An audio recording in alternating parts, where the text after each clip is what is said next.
Bonjour, bienvenue dans ce nouveau tutoriel ELISTAT dans lequel nous allons réaliser la comparaison de plus de deux populations.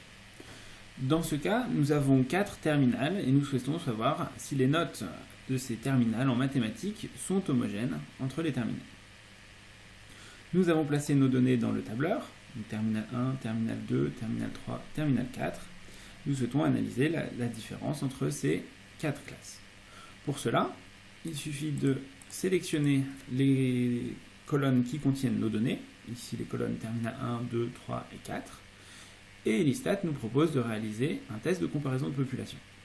Nous cliquons sur le test de comparaison de population et les terminales sont sélectionnées. Le résultat du test est le suivant. Le test Anavar qui compare les moyennes nous indique que l'écart est significatif. Et le test de Bartlett et de Leven nous disent que également les écarts entre les écarts-types sont significatifs. Toutefois, il faut faire attention. Dans ce cas-là, nous avons une valeur aberrante.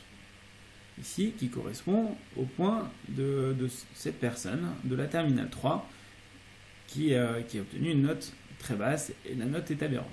Par suite, les tests paramétriques ne sont pas forcément adaptés dans le cas de valeurs aberrantes. Pour cela, il est plutôt conseillé de passer en test non paramétrique pour conclure. Les tests de Kurzweil-Wallis et de Leven, qui sont des tests non paramétriques, nous donnent les mêmes conclusions, c'est-à-dire que la comparaison entre les médianes est significative.